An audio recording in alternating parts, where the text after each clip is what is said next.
We are live. All right.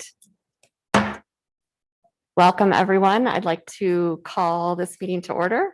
And I'd like to begin tonight's meeting by welcoming second grader Ashlyn May from Long Meadow to please lead us in the Pledge of Allegiance. Ashlyn, go ahead. I pledge allegiance to the flag of the United States of America and to the republic for which it stands, one nation, under God, indivisible, with liberty and justice for all.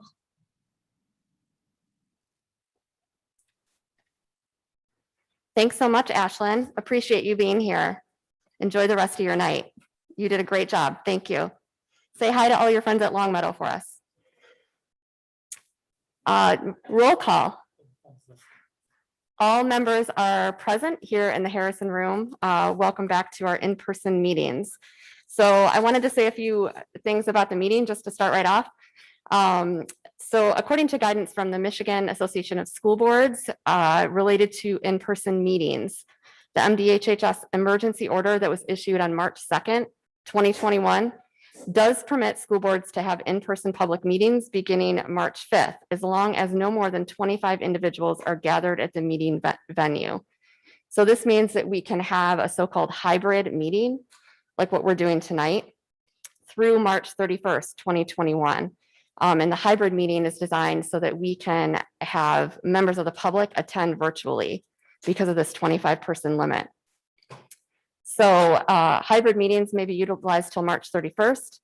After that, a school board may only conduct a virtual meeting in whole or in part to accommodate absent board members due to military duty, a medical condition, or a statewide or local state of emergency. So it's important to note that the MASB does not interpret the emergency order as written as permitting a larger gathering if a school board meeting is held in a gym or auditorium. So in other words, we are capped at a 25-person limit. And so as a best practice, the MASB is recommending that we think about having an overflow room for members of the public to participate. So more on that to come, but that is why we are having this hybrid meeting tonight. So I'd also like to explain that there are several ways that the members of the public can communicate tonight on Zoom. If you'd like to click the raise hand button, and please fill out a form to let us know what you want to speak about, and we will call on you when it's appropriate. We have public comment after every agenda item and at the end of the meeting. We also have one individual who has requested to speak as part of the agenda.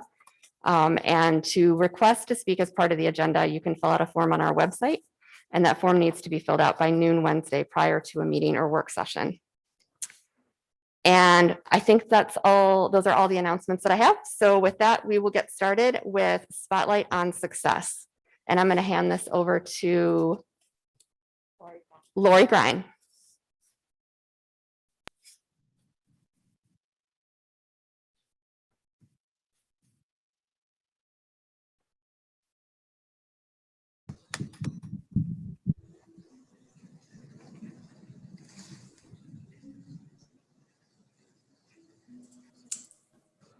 Sorry, it helps if I unmute and show my face. Thank you, President Bull. At this time, I'm going to go ahead and share the screen, and we're going to introduce Polly Galuska, a Hampton Elementary Learning Consultant, and Lori Dupuy from a McGregor Learning Consultant, who will be accompanied by Tiffany Galladay. So I'll go ahead and share my screen, and ladies, if you want to take it from here.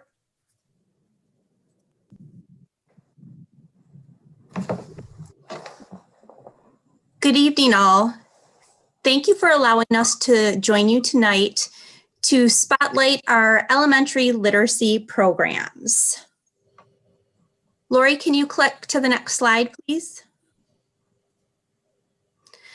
We've learned from our journey with Teachers College that teaching reading and writing goes beyond just delivering a curriculum. It's about inspiring joy, purpose, and creating connections. So tonight we'd like to spotlight a few examples in our buildings of ways we're inspiring joy, purpose, and creating connections. Can we move to the next slide, please? One of the things that we've done a lot of thinking about is creating a school-wide community of readers and writers. So we've looked at some school-wide strategies, and here you can see some photos and examples that I'd like to share a little bit of information with you about. One of the things you'll see across our buildings at RCS are the little lending libraries that you can find inside and outside our building, giving our kids lots of choice and access to books. And this even involved, if you look in the lower right-hand corner, to a little writer's library, which student authors publish their pieces.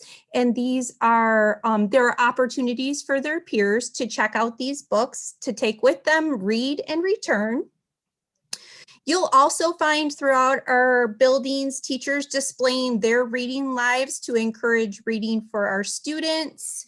We have rich, diverse libraries and book rooms. And then this middle picture is a picture of the March Madness book bracket, where students selected books that we'll read as a whole school to select the best title in our building.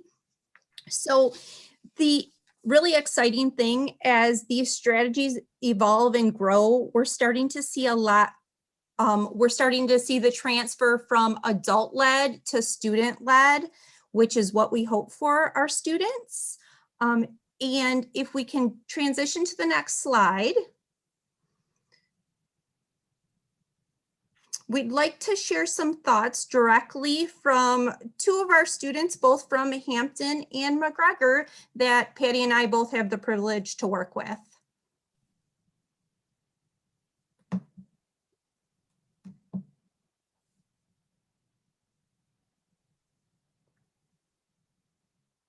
Oh, did it start the video?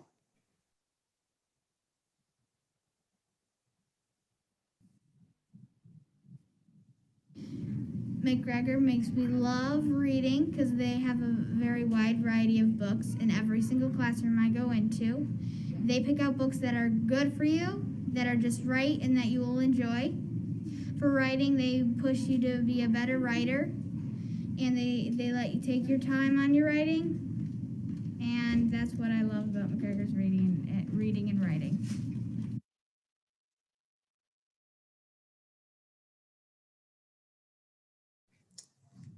So this is Patty Gluska, the Learning Consultant at Hampton, and I thought I'd share some words from one of our first graders that I've had the joy to work with.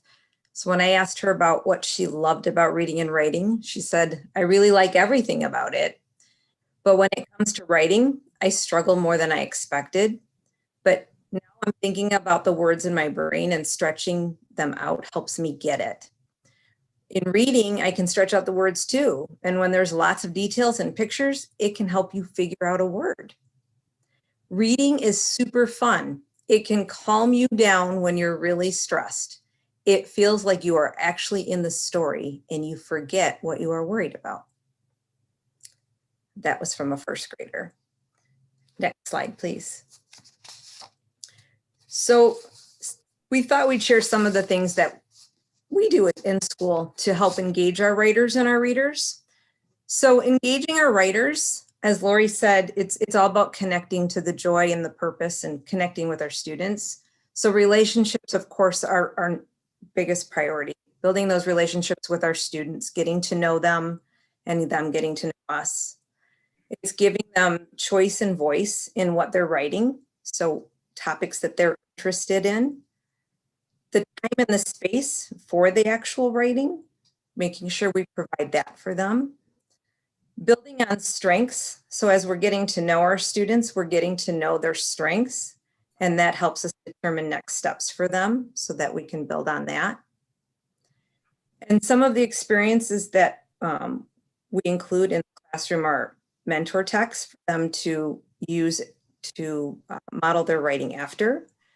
Partner conferences, so conferring with each other, helping each other out, and also, of course, conferring with their teachers. Giving them exposure to multiple genres, giving scaffolds when needed, think of maybe things like a graphic organizer, adult, and then a teacher model. So it might be a piece of writing that we would write to share with the student. It's also just modeling a writing life for them so that we're writing so they can see that. That's something also that could be done at home. So if they see the adult caregiver in their life writing, that makes them want to write more. Connecting the writing to their world and getting them to think about the audience they're writing for and the purpose that they're writing for also helps engage them as writers. Next slide, please. And then engaging them as readers. Much of the same things. Of course, it's all about relationships, giving them choice and voice, time and space, building on those strengths. And some of the experiences we include are read alouds, partner reading, giving them a variety of formats, audiobooks, digital books, videos. Again, having that adult teacher model, they want us, it helps them if they can see us reading, builds that lifelong habit. Giving them a selection of multiple genres, different series books, graphic novels, making sure that there's topics in our libraries that are of interest to them, and that there are characters that they can relate to and connect with and learn from. So those are just some of those things that we do to help engage our readers and writers. And that takes us to Tiffany Galladay. Thank you so much, Patty. So happy March's Reading Month, everybody. I'm going to give you some information directly from the National Education Association. So Read Across America launched in 1998 by the National Education Association, or the NEA. And this was guided by a committee of educators. And this is known as the nation's largest celebration of reading. Celebrated on March 2nd, this program focuses on motivating children and teens to read through events, partnerships, and reading resources about everyone, for everyone. In 2018, the NEA found it imperative to recognize the need to work with more diverse arrays of organizations and publishers, allowing students to read books that serve as windows and mirrors, promoting inclusivity and equity in literacy. So the NEA website offers many resources for staff, calendars and events, and lots of great book selections and suggestions. It is so important for children to see accurate representations of themselves and others who are unlike them in the texts that they read every day. These windows and mirrors offer perspective, empathy, and affirmations of their cultural identity that historically may have been missing in many of the traditional or texts deemed as classics. So as we continue on our cultural proficiency journey, we believe and value the importance of inclusive stories and creating space for these stories to be heard, read, and told. So this involves examining our current texts with a critical lens and making sure that we're being inclusive in our approach. And we always talk about windows and mirrors, so I had to quote my favorite person who came up with this. So her name is Dr. Rudine Sims Bishop. So when you hear windows and mirrors, this is where it comes from. And this is what Dr. Bishop said. Books are sometimes windows offering views of worlds that may be real or imagined, familiar or strange. These windows are also sliding glass doors, and readers have only to walk through and imagine to become a part of whatever world has been created or recreated by the author. When lighting conditions are just right, however, a window can also be a mirror. Literature transforms human experience and reflects it back to us. In that reflection, we can see our own lives and experiences as part of a larger human experience. Reading then becomes a means of self-affirmation, and readers often seek their mirrors in books. Thank you so much.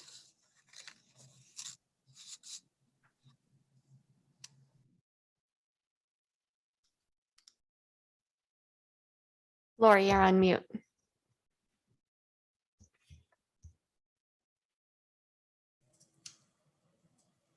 Thank you, Mrs. Bull. I appreciate that. To bring this full circle, we have invited a Rochester High School graduate to join us and share her experience in her time at Rochester Community Schools. So I'd like to introduce Holly Mahalik. Holly, would you like to take it away from here? Yes, thank you so much, Lori. Hi, everyone. Good evening. I'm so honored to get to share at our board meeting tonight, so thank you for having me. I went to Rochester Community Schools K through 12, so my entire childhood.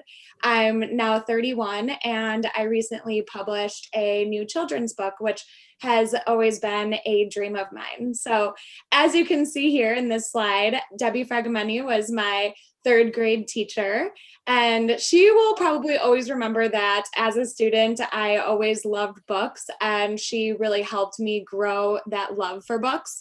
And I even cut off all of my hair to dress up as the book character Ramona Quimby for Halloween that year. And there's just full support in that decision. And I always will cherish my memories with my years with Debbie, my year with Mrs. Fragomeni.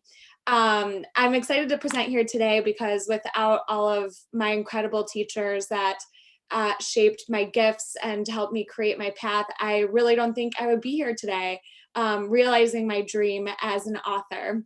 Our district provides so many amazing programs and opportunities for myself, but also for all of our students to be able to develop and grow our creative gifts. As you can see here, there's a picture of me where I won my first place medal for a story I submitted for a reflections contest. And it's pretty hard to see here in the digital version, but this is today one of my favorite pictures that I have to myself, and I remember that moment so perfectly. And you can also see here my dream career speech that I gave as a fourth grader, and it's crazy to see that I wanted to be an author then, and that dream is becoming a reality now. And moving on to the next slide, you'll see how our Rochester teachers supported my dreams, not only as a little girl, but also then as I grew into a teen. I was a competitive cheerleader on Susan Wood's team, and to this day, I use the drive and the execution that I learned in that program in my professional life with all of the lessons and disciplines and leadership abilities that I learned from Susan Wood as a Rochester cheerleader. And as a senior, I also took Erin Burke's poetry class, and that class truly honestly changed my life. She didn't just teach us about sonnets, but she also taught us how we can use the art of poetry to express and heal ourselves. And I actually wrote the first draft of one of the tales in my new book in her class, and I rediscovered it years later. And from the love of poetry that I learned in that class, it also helped me get my very first grown-up job as a writer and editor at Hallmark Cards on the Mother's Day team in their headquarters.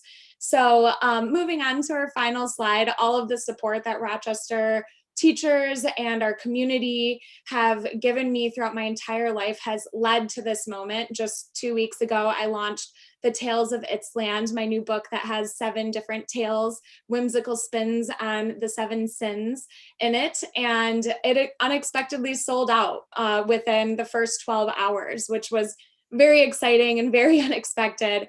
And now I'm focusing on growing locally and working with small businesses and boutiques to get the tales into the world.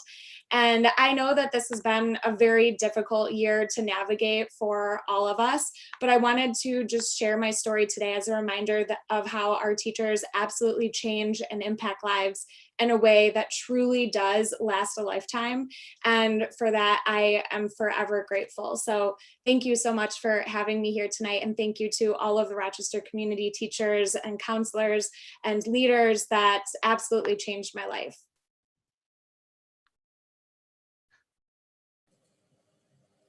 Thank you so much, Holly. Thank you for joining us. Thank you. Thank you so much.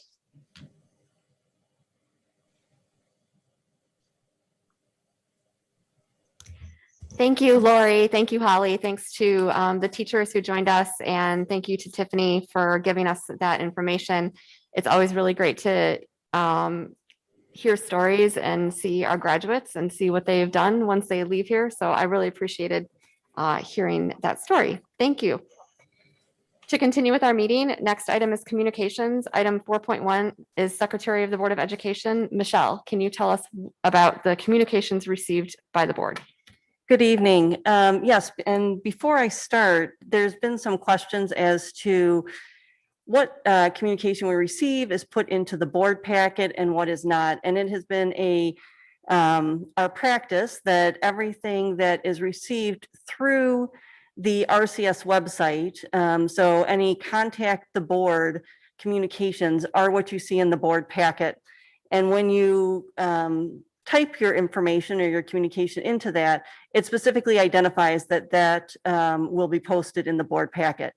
If we receive an email that does not come through that, those do not get into the packet, but they are mentioned during this time. So first, I'm going to start with the Board of Ed communications. We received 10 that were submitted through the RCS website. And these all were received prior to noon on Wednesday, I believe is the cutoff for that. District parents Ronald David, Aletha Free, Jeanette Bazell, and Peggy Barros contacted the board regarding full-time in-person learning. Community member Ed McDonald contacted us regarding March is Reading Month. District parents Jessica Walters and Carol Dospel reached out to communicate with the board regarding the class of 2021 celebration. District parent Amy Symington contacted us regarding courses offered during summer learning program. District parent Steve Dowd contacted us regarding the district's quarantine policy, and district parent Meredith McCutcheon contacted the board regarding, requesting the move to remote learning for 1 week following spring break. In addition, the board also received 12 emails that were not submitted through the RCS website, and these would not be included in the board packet. We received one from Tabitha Cronander regarding graduation. 5 were received from Andrew Weaver regarding various subjects, including a recall petition, copies on a letter sent to a lawyer, a Facebook group, and requests for clarification on past Board of Ed meetings. 1 from Rob and Carrie Conley regarding plans for quarantine students. 2 from Shanna Fisher regarding quarantine guidelines. And 2 from Michelle Chittick regarding the finance update from the last board meeting and vendor selection policies and procedures. And that's the end of the communications that were received by the whole board. Thank you, Michelle. Item 4.2 is student representatives to the board, and we are excited to welcome our students to tell us what's going on at their schools. We'll start with, because I see his face right here, Sudong at Adams High School. If you can unmute and tell us what's going on at Adams. Good evening, members of the board. Our Highlander staff and students did an amazing job this past week in their first full week back to in-person learning. And though we can't tell because of the mask, it was great to have a building filled with smiling students. Our future Highlander virtual 8th grade student and parent night is this Wednesday, March 10th. Our future Highlander students and families will have our administrative and counseling teams met virtually and have the opportunity to explore all the academic departments as well as extracurricular activities. All this information will be sent home via school messenger at 6 p.m. on Wednesday. We are so very excited to welcome our future Highlanders. We celebrated and congratulated our 13 National Merit finalists this past week. These Highlanders are among 16,000 other high school students and are also 13 out of over 1 million students who take the PSAT qualifying test. We are very proud of all these students. We have 243 seniors from the class of 2021 who have achieved academic recognition based on the RCS Scholar criteria. We are proud of all these seniors who will be recognized for their academic excellence. Highlander SAT prep for 11th graders is underway. Ms. Tracy Schwartz, our learning consultant, is going into all 11th grade English classes and providing ELA, math, and test taking strategies. AHS Performing Arts Department presents Murder by Poe. A free radio version was available to listen to on March 5th and 6th. Thank you to Ms. Pillsbury and her cast for making this happen given the circumstances. Our Highlander Helping Hands program, a program to support and mentor our future Highlanders in elementary and middle school, is going really well. We have over 100 Highlanders mentoring and supporting 120 future Highlanders. This feedback has been very positive from both parents and students. Our boys varsity basketball team has a record of 8-1, and we will be honoring our seniors on their very last game against Troy, our last home game against Troy on Thursday, March 11th. Girls varsity basketball will be playing Stony at home on Tuesday, March 9th, and we'll also be honoring the seniors. Thank you to all student athletes for embodying Highlander pride. Finally, next week will mark the beginning of our Tri-High Charity Week for Common Ground. We hope we will be able to capitalize on our return to in-person learning to put forth our best efforts with COVID-friendly class incentives and friendly competition amongst teachers and students. Thank you again, and I hope everyone has a great rest of the day. Thank you, Sudong. Appreciate that update.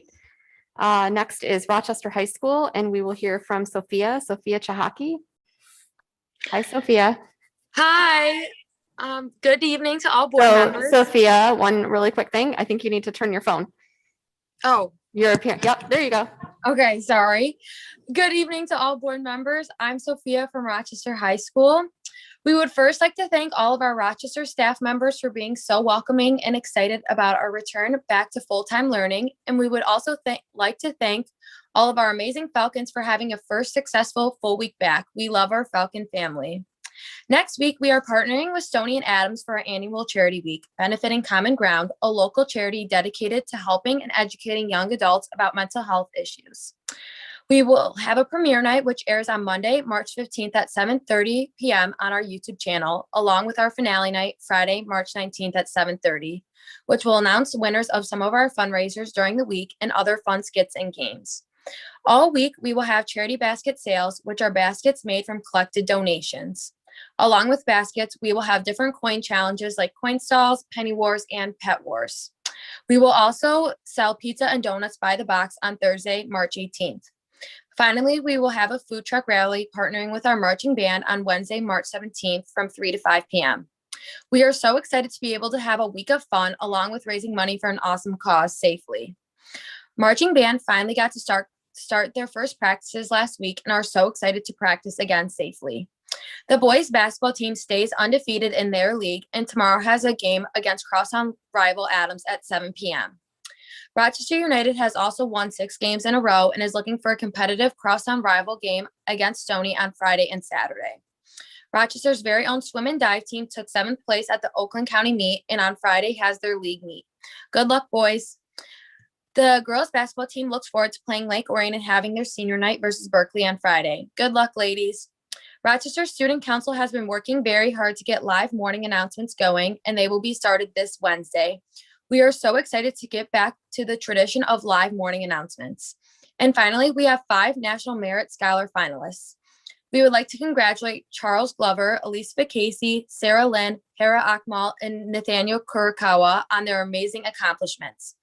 We also have over 125 students being recognized as scholars of highest distinction and over 200 students recognized being Falcons of distinction. Great job to all of our seniors for being so bright and resilient during this time. Amazing job, and thank you. Thank you, Sophia. And finally, we have Viola Pignani from Stony Creek High School. Viola.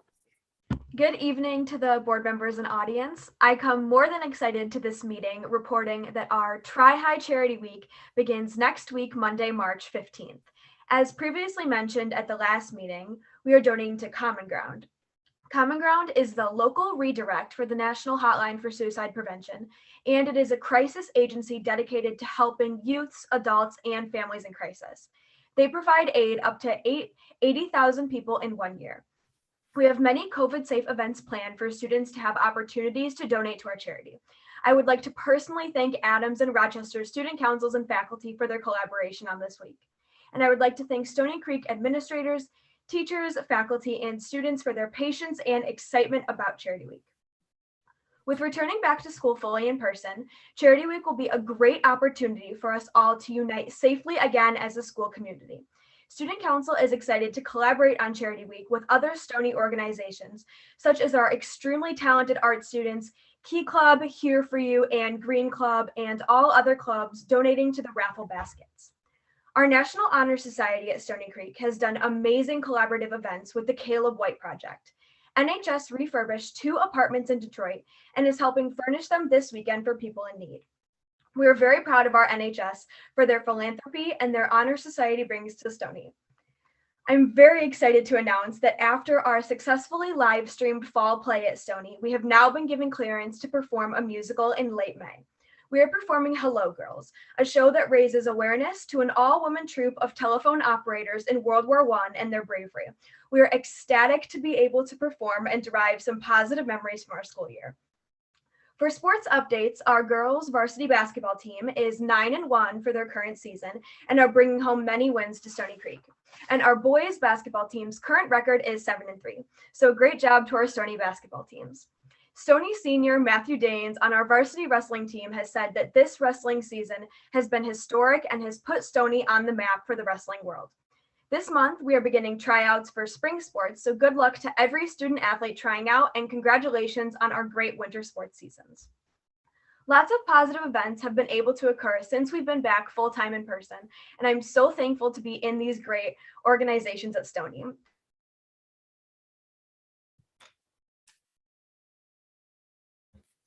Viola, we lost you. We lost your sound for a second. Oh, thank you. Thank you, Viola. Appreciate your update. Appreciate all of our student representatives for being here. Next item on our agenda is citizens requesting placement on the agenda. There's one citizen that has requested placement tonight, and that is Andrew Weaver. Andrew, you should be allowed to unmute. Can you hear me? Yes. All right. So I had a number of parents reach out to me expressing some concern, also expressing concern on Facebook. Clearly, we're quarantining a lot of students right now. You even, Kristen, you even responded to an email. We have hundreds of students in quarantine. Parents are extremely concerned that these kids are not receiving education when they're being quarantined. There's not clear guidelines being followed. Even one where the parent emailed you back directly when you said you were following guidelines, when she sent you the guidelines that pointed out that we were not following them. This is extremely concerning. That it was not clear, and it's become very clear that there hasn't been no plan put in place for educating the students that are being quarantined when the district is clearly taking a stance to quarantine people that do not need to be. The district is clearly had that from the beginning, that you are over quarantining under the guise of keeping people safe, where again, it's at the detriment of the student's education, which is the primary responsibility of the district. It's just getting frustrating at this point. Again, it's ultimately why we are working to recall for the board members. But then there was also something else that was really concerning today, that a parent reached out and said that Dr. Shaner gave her a call. If Dr. Shaner is back working, one, he should be at this board meeting. And again, he should not be working part-time behind the scenes. So when is the board going to address the current status of Dr. Shaner? And again, when is he going to start performing his day-to-day job and come back to these meetings and be in the public? For him to operate behind the scenes, pulling the strings and avoid the public is absolutely, again, unacceptable. And it is the board's responsibility to hold him accountable. He had a tragedy. Everyone was very respectful of that. But at the same time, if he is reaching out to parents and calling them, there's no doubt that he's meeting with people behind the scenes. He needs to be back in his role and be accountable for what is going on. And the board, again, ignoring its responsibility to hold him accountable and the district accountable. To allow that to happen is absolutely unacceptable. I'm done.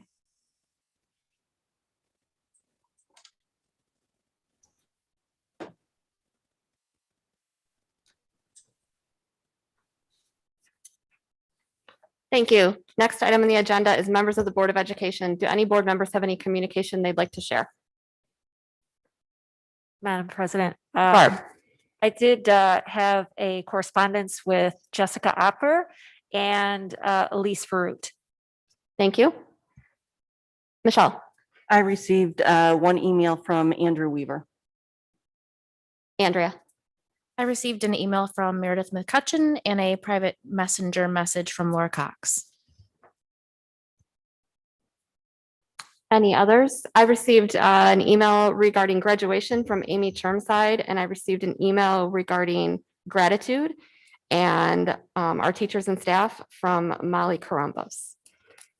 Next item on the agenda is PTA Council update, and I believe Nikki Stringer is here.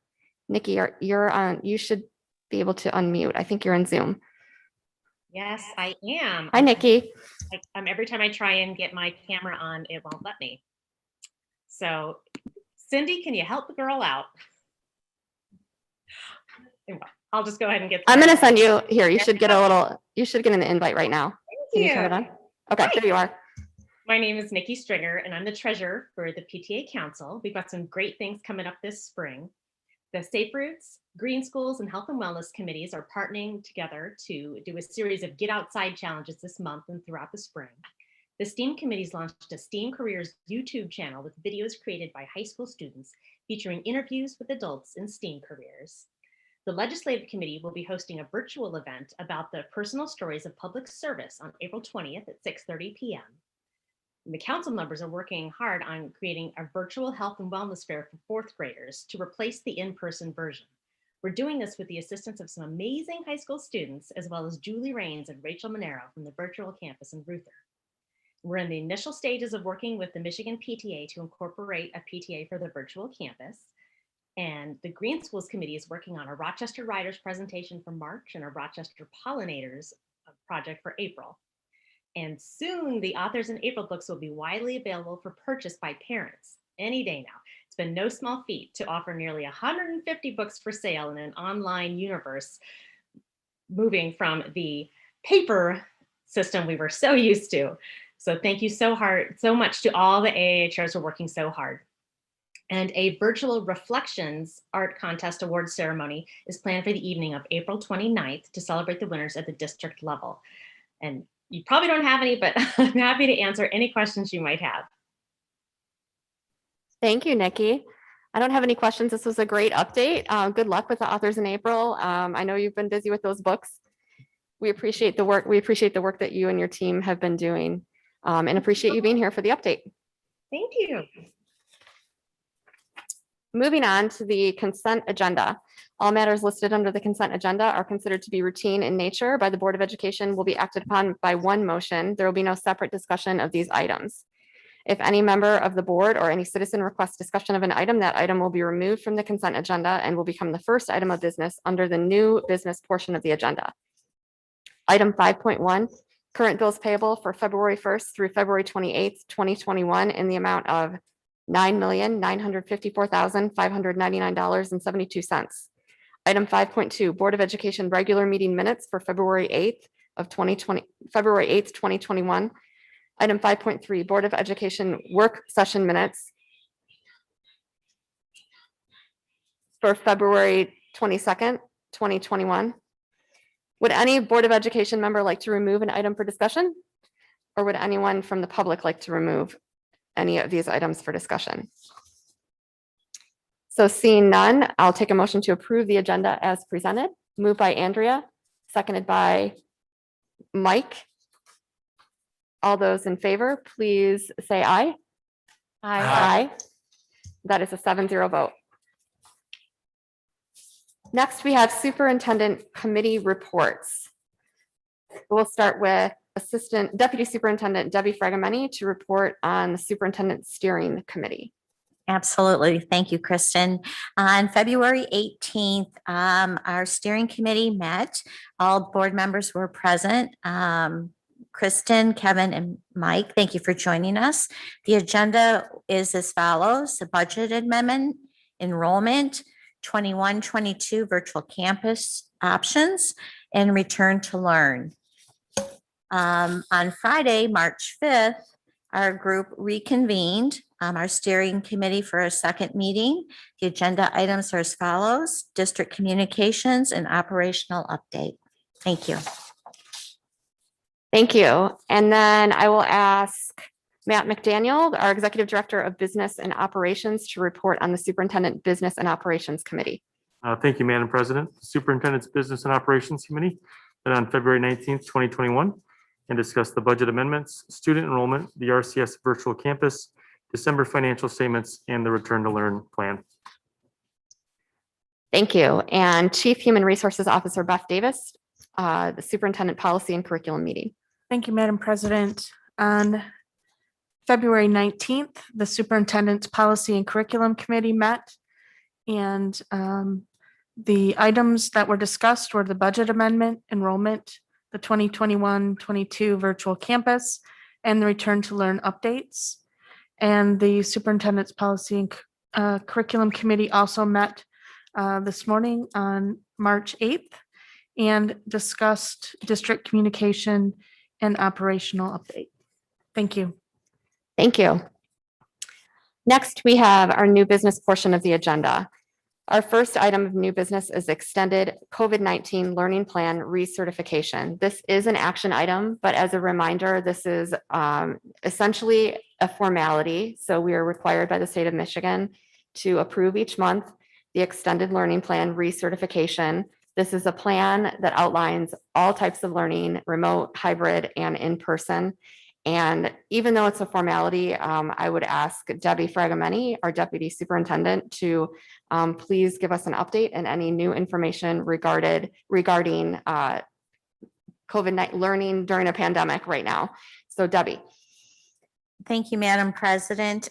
We'd like to start by just thanking the community, our staff, our students, our school administrators, and especially our families, along with our Board of Education. Your love and your support have shown our children, especially during this past year. It's hard to believe that a year ago this week, we were sitting in this room making arrangements for a virus yet to know how it was going to impact our system. Through the dedication and the perseverance and the resilience, all our students continued with the love and support and quality of education. They've been provided the same love and care as reflective of our commitment to Rochester Community Schools. Last week, we proudly welcomed all students at all grade levels back to the buildings for the first week of full-time in-person learning for the 2021 school year. We continue to be committed to our process and protocols of keeping our students safe. What I would like to reiterate is that we have never experienced anything like this before. We are committed to continuing the legacy of a collaborative process and take the input from our staff, from our community, and from the Board of Education so that we can make the best decisions in a continuous improvement model. We understand, we're experiencing as well, the challenge, the frustration right now. This is our second full week in terms of how we're moving forward with the complexities of the quarantine. We're taking that information, and this evening, I just would like to briefly, in a few minutes, have Corey Heisch help overview some of the initiatives that we're taking to get a handle on what the Michigan Department of Health and Human Services is recommending and the distinction between what the CDC is recommending. So with different variables coming in, we're doing our very best to get that information in place. We want our kids in school. We believe that students deserve a high quality education, and we're working diligently to make that happen. I just would like to also speak to the timeline. Each time we meet, we also add to our timeline. This will be a legacy for us to look back on, and I can't wait till we're at that place that we're looking back on it. February 22nd, we welcomed back our classrooms 5 days a week to our elementary students and our special education ECSE programs. Last Monday, we welcomed our secondary students to 5 full days of in-person learning. So this is our second full week of everyone returning for a full-time learning. And we understand, and we made the decision and recommendation that we were ready based on what the guidance shared, but it also was a phased-in approach to our in-person learning. We believe that we were able to spend the time to invest to help our children make the transition back and keep the mitigation conversations going to keep our kids safe. Next slide, please. We captured some of the pictures that you will be seeing all over our walls, and we are thankful for the support of our community. These pictures represent our teachers, our parent volunteers, our Safe Ed community, our transportation, food service, custodial, and if I look under that tent, I believe that's our technology department, that they are our reason that we all are here 1 year later. And over this past year, we've united to support our students in ways that we could have never imagined. We are stronger together. In this picture right here, this was last week and the week before. Through our dedication, perseverance, and resilience, we've welcomed our students back to the classroom for full-time in-person instruction. We have the courage of our convictions to move forward, to bring our students back for their social emotional wellness, and also to do everything we can to mitigate the risks moving forward. And as you see, our children have acclimated beautifully, and our staff, I'm so incredibly proud, are in those classrooms. And I just find such great joy when a professional teacher can take their passion that they've turned into a profession and welcome these students back. I just commend them incredibly.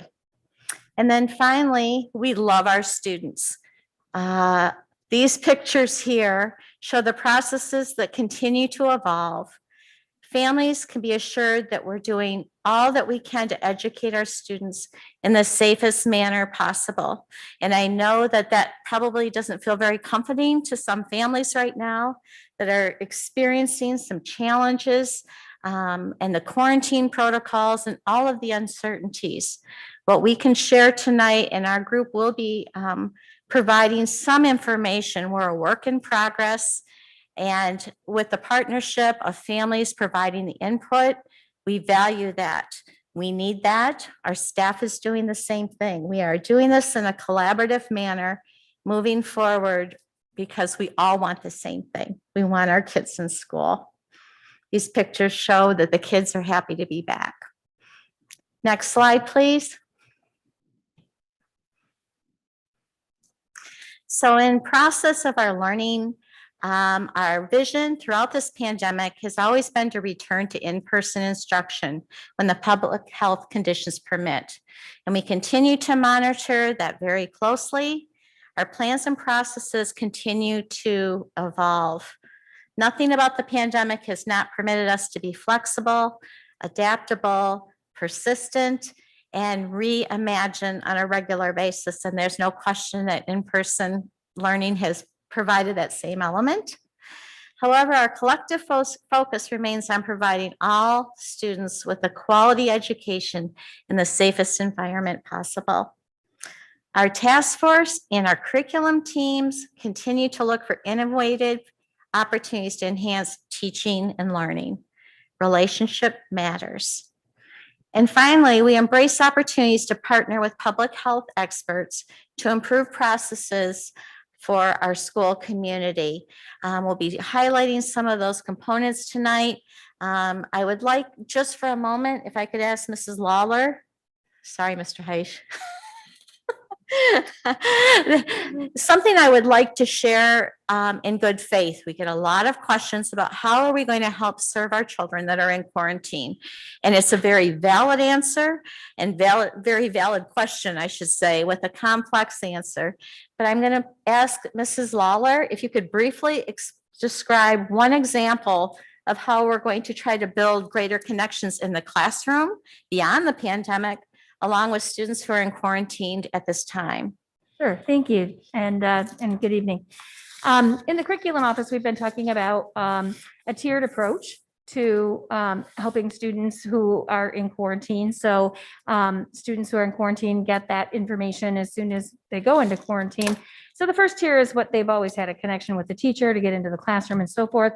We also added a level of support at the building. So each building at the secondary level, the student or parent can reach out during a particular time and talk with someone in the building about, you know, how to turn in a paper, or how to manage some logistical thing that you want to do while you're in quarantine. And then the third tier is for support for that subject area. So we have our subject area experts, our own staff, and they are manning the line so that somebody can be answering questions at a level that's real specific to that secondary question. So we're very honored that our teachers stepped up and that are helping us with that. And we're very cognizant of the fact that we've asked our teachers to just pivot and pivot and pivot. They've had to teach in every modality and every amount of time imaginable in one school year. So with the longer classes, we've been able to negotiate and work with a company called Nearpod, and the high school teachers have had access to Nearpod. We're expanding that to K-12. We're excited about that. So in the near future, that's just a learning platform where teachers can, have students log in and they kind of capture control of that student's device and move it from slide to slide and embed quizzes and embed videos and can do polls and all kinds of things that they're doing right now using a lot of different platforms, and it kind of combines it into one. So just one more tool in the tool bag for teachers to be able to reach out. So does that answer your question, Debbie? Yes, thank you. Next slide, please. So I'd like to invite Mr. Heisch to the table to have a conversation in response to the challenges of this virus, of the quarantine protocols, with the different variables of how we're looking at this and working with our Oakland County Health Department and our nurses. An opportunity became available to us that we felt this community deserves us to take an aggressive action. Mr. Heisch, if you can please explain the pilot program that we're moving forward with, please. Absolutely. So recently, the Michigan Department of Health and Human Services has determined a contract with a management group called Honu Management, who has been handling a lot of private and state testing since August in regards to the COVID-19 virus. The Michigan Department of Health and Human Services is looking at this contract for ISDs to be able to use after spring break to increase testing availability at students and staff at no cost to the ISD or the district. A very recent development. As a matter of fact, through networking with Dr. Shainers has had at the MDHHS in the past week, we were able to get on the phone with Honu Management on Friday, and they requested that we serve as kind of a beta testing site. One of the things that the management company needs to understand is the workflow, not knowing how many students and staff may want testing when they return after spring break. So they need to understand the logistics of it. And for us, it felt like perfect timing as we ended the first full week of in-person learning, K-12, 5 days a week, and seeing what we were seeing with what the county expects of us in close contact tracing, quarantines, and just some of the numbers there. With regards to the quarantine question that we've been getting a lot, the Oakland County Health Department and the Michigan Department of Health and Human Services has yet to adopt the CDC guidance of allowing people to test out of quarantine. That can be a point of confusion because we have one set of national guidance that says this can happen, and we have state and local guidance that is yet to be adopted to fit. It is our requirement to follow the local guidance. So until that changes, we need to work within the parameters that they've set forth. One of our goals with this pilot testing program is to make it available to students and staff in quarantine. It's available to anybody, and we'll get that communication out tomorrow. This QR code is actually active right now. So if families watching at home want to snap a picture, they can use it to register. It'll take place Wednesday here. It's a drive-through system, contactless. And they provide antigen testing, rapid antigen testing, and also have the ability to provide PCR testing with lab results within 48 hours. So they'll be on site. We'll make it available from 11 to 6 p.m. at the administration building.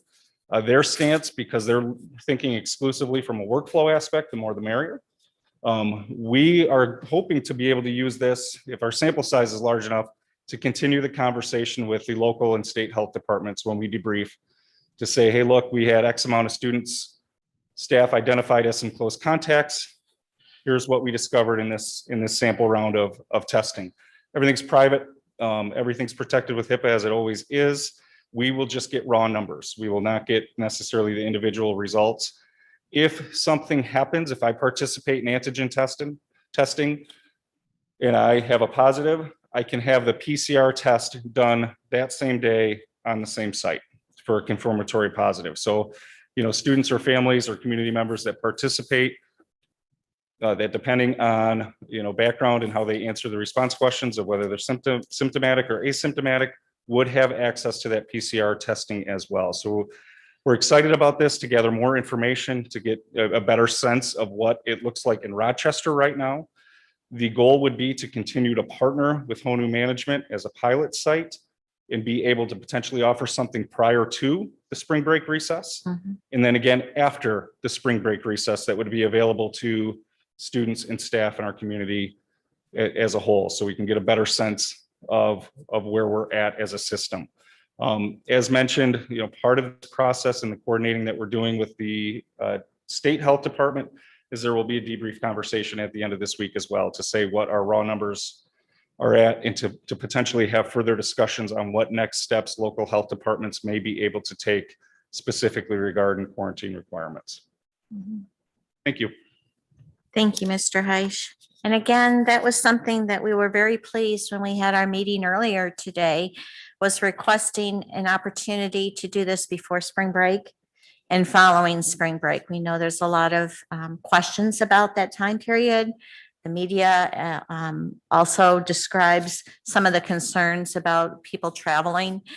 We thought this was a very proactive way for us to move through that process and offer that to our entire community. So again, as Corey said, tomorrow the communication will go out to our families.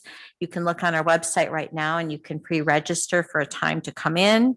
It will be at the Administration Center from 11 to 6 p.m. again, and we invite anyone that would like to participate, and our families that are currently under quarantine, to also have that opportunity to participate. It is our hope that this will help to bring some clarity to how we move forward with the medical experts on quarantining and what's appropriate and the number of days. So we're very pleased to bring that forward tonight.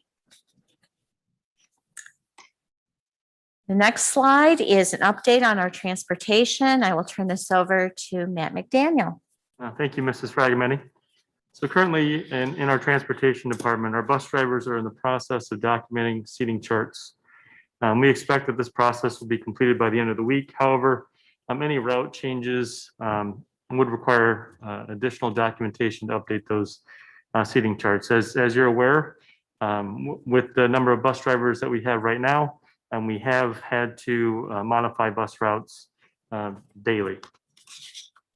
And like most Michigan school districts, bus driver recruitment and retention continues to be a challenge. RCS teams are exploring additional opportunities to bring more drivers to the district, including borrowing drivers from other school districts. However, this is a challenge with the governor asking all schools to return to some level of in-person learning by March 1st. To aid in the recruitment of those bus drivers, though, the district is matching a Durham signing bonus of $1,000 for drivers that are fully credentialed and ready to drive. Before we transition to the next slide, I'd just like to remind everyone of the protocols for school buses for staff and students. Students and staff members, when they enter a bus, they should use hand sanitizer. While that students and staff are on buses, they are required to wear a mask that covers both their nose and their mouth. However, drivers may remove their masks if it impedes their ability to drive the bus. Right. So for example, a driver who wears glasses may remove their mask if it interferes with their ability to see while the bus is moving. When that bus stops, bus drivers are required to pull that mask back up, cover their nose and mouth, as students exit or enter the bus. Next, we'll talk a little bit about our in-person learning safety protocols. Again, RCS remains committed to following safety protocols and mitigation strategies, including the use of PPE, as I mentioned earlier on school buses. There's face coverings. And we also have gloves and disinfecting wipes in our classrooms. Hygiene is another important one. And we have teachers reinforcing proper hand washing techniques. There's time during the school day to wash hands. We're trying to limit any spacing and movement as best we can. And we've enhanced our cleaning protocols, including the use of electrostatic sprayers. And we've improved ventilation processes, which include increased amount of outdoor fresh air. Filters are also being monitored more frequently to ensure that they are working properly. And then drinking fountains have been taken out of service. However, water can still be obtained from bottle filling stations. Next, as we look at participation rates, again, these are required to be reported by law. Participation rates are on that weekly basis, that is Wednesday to Tuesday. You'll see the participation rates for the month of February. They range from a low of 95.8% to mid 97.4, 0.5, and 0.7 for the other 3 weeks in November. I would like to point out that, as Mrs. Fragomeni already said, on February 22nd, elementary students returned, and then secondary students returned on March 1st. Participation can be met by either in-person live attendance in a classroom, can be also live synchronous attendance via Zoom or another platform, completing assignment during that Wednesday to Tuesday week, or correspondence with a teacher that would meet certain qualifications. Next, I believe we have Mrs. Lori Grine, our Executive Director of Strategic Communications, to talk about COVID reporting. Great, thanks, Matt. So we've heard throughout tonight's presentation that our teams remain committed to evaluating processes and protocols that enhance operations in support of teaching and learning. When looking at communications, we've been exploring different reporting options as well to help our families better understand the number of positive COVID-19 cases within our district, and as well as the number of students and staff who are quarantined. We plan to provide our community with a weekly report each Friday that reflects information from the previous day. The slide that you're seeing now went out this is information that went out last Friday. Again, it is important to note that this information, it is one point in time. This information can potentially change minute by minute. But we hope that at least it will provide our families with an indication of the trends within our district. We will continue to notify individual school communities of building specific cases. That process won't change at this time. Students or staff members who may have had direct exposure will still be personally notified and will receive a separate communication providing specific guidance. We will also continue to follow the Michigan Department of Health and Human Services emergency order that requires school districts to report school-associated cases of COVID-19. To refresh the board and the community's memory, once the Oakland County Health Division provides us with information about school-associated cases, we are then required to report that information to our community within 24 hours. Information about school-associated cases is located on our website. It's under academics, under the COVID-19 response.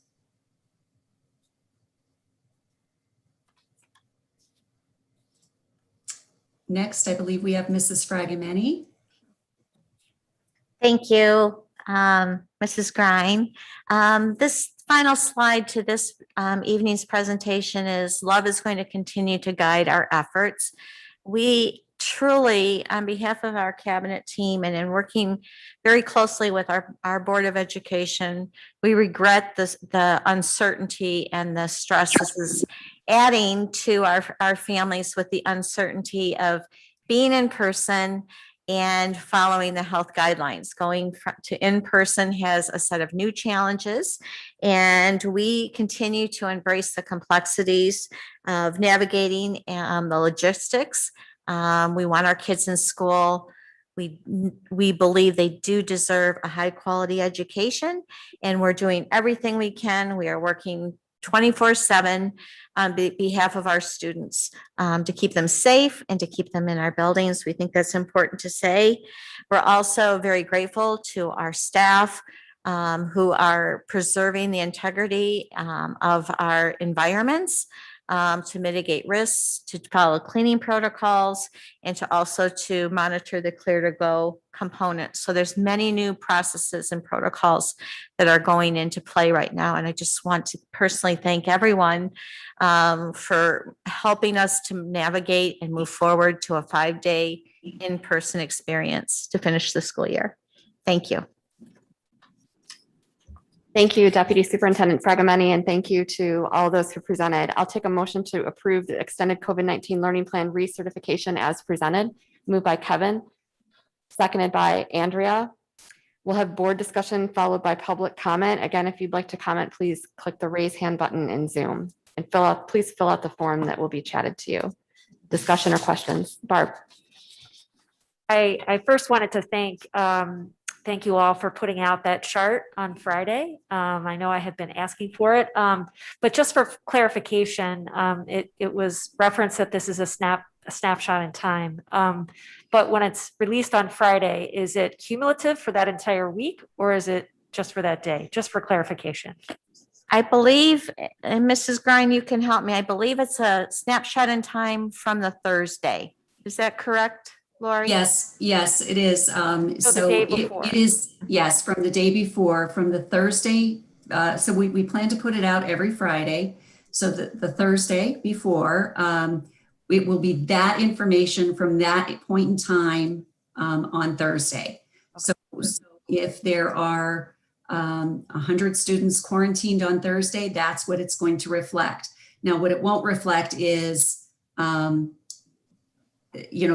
minute or 10 minutes or 30 minutes after that point in time. Just so you know that it does change that frequently, quite often. Okay, thank you. Other questions or comments? Michelle. I know that we had talked about our desire to continually improve our processes and to do the best we can to meet the needs of all of our children. And I know this morning during one of our meetings, we were talking about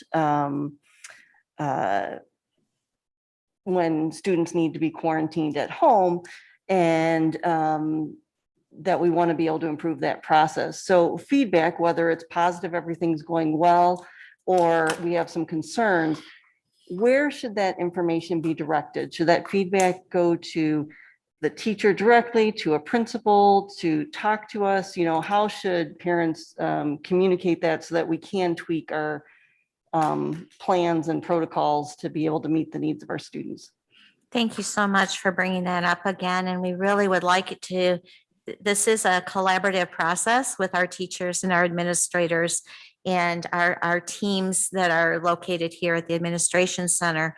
All of the above is really, really helpful. Certainly starting with the classroom teacher to see if there's accommodations that can be made would be a wonderful place to start. But we're taking and compiling all of this feedback right now to increase the success of our process. And we understand it's incredibly frustrating as it currently stands on the second full week of in-person learning. But we are invested in doing what's right, figuring out opportunities for accommodation. And the educators in this district are invested in being innovative. And we trust that the art of teaching now more than ever is going to be imperative to help reach our students' needs. So I encourage the community to please reach out to the classroom teacher, to your building administrators, to the Talk to Us. We will continue to do our very best to communicate out, and opportunities like this in the evening to let the community know we are working to get clarifications and answers to best serve our community. Thank you. Thanks, Debbie. Just one more too, as far as the, we had talked about that we're following the policies, protocols for the MDHHS and how we are quarantining students. And that we are going through and reviewing and making sure that we are following that and not being any more restrictive. I just wondered, again, sort of the same type of thing.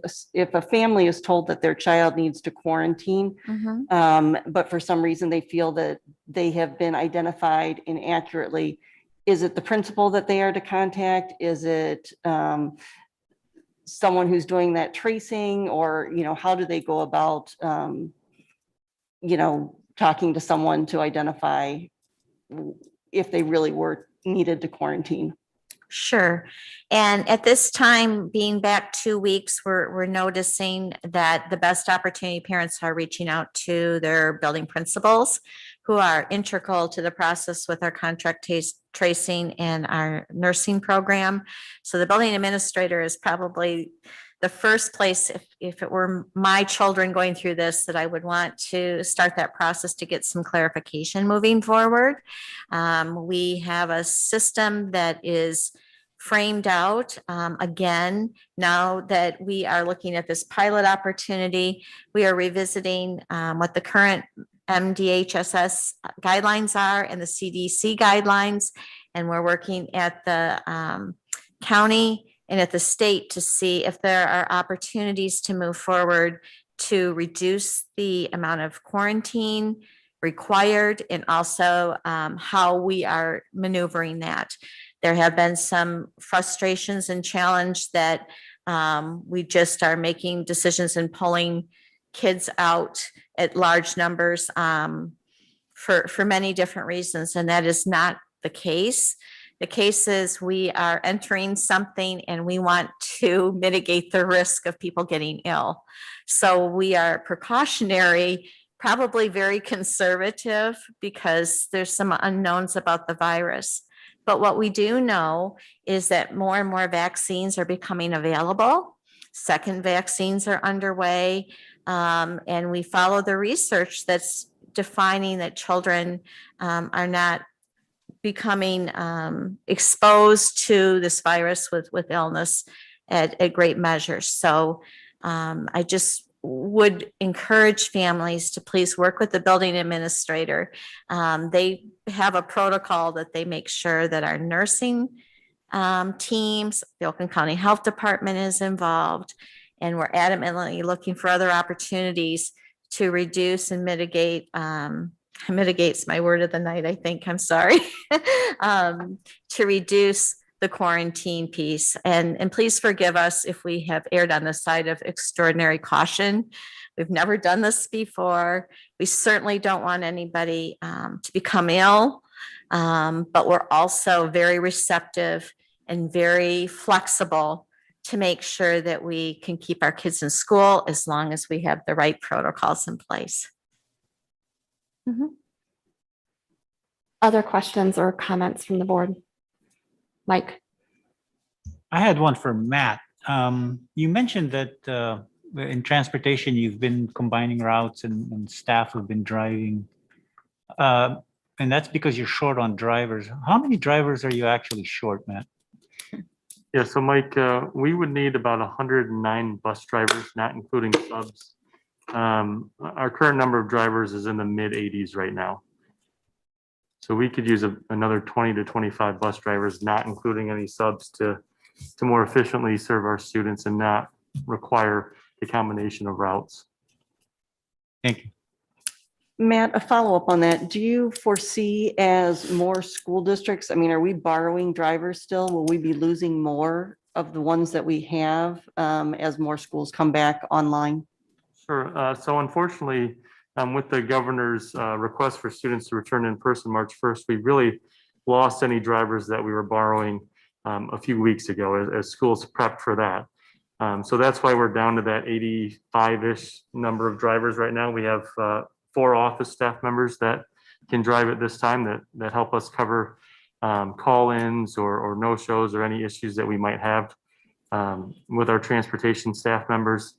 But we're doing all that we can to try to increase those drivers to get up to that 100 plus drivers that we need to operate.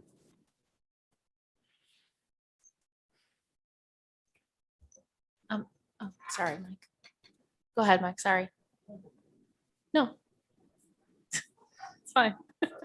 So, Corey, on the testing program, I was just wondering how that was going to work. So this company you're partnering with comes in after spring break, and they're going to before spring break?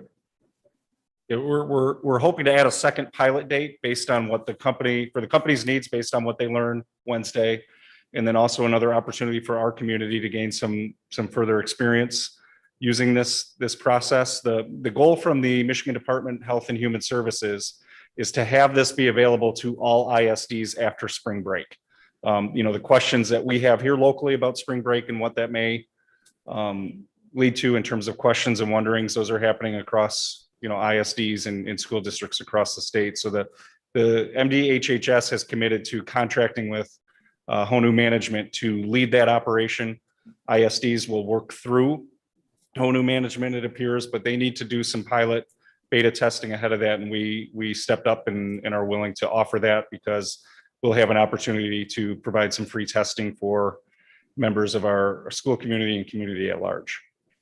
Okay, I was wondering how this was going to affect our quarantining, because I don't think we're allowing people to test out of quarantine still, right? Yeah, Oakland County Health and MDHHS are not allowing students to test out or staff to test out of quarantine in a school setting yet. CDC guidance does allow for that. However, it's a locally controlled health decision and a state controlled health decision. Our goal internally is to get some information as to what we have going on here with students and staff in quarantine and be able to have a conversation with the local health department and the state health department to evaluate if there's other options for districts moving forward. Because if it's an issue in Rochester, it's most likely an issue in other places as well. So hopefully you'll be able to convince the MDHHS to see it CDC's way. That would be the goal. Yep. Thank you. Andrea.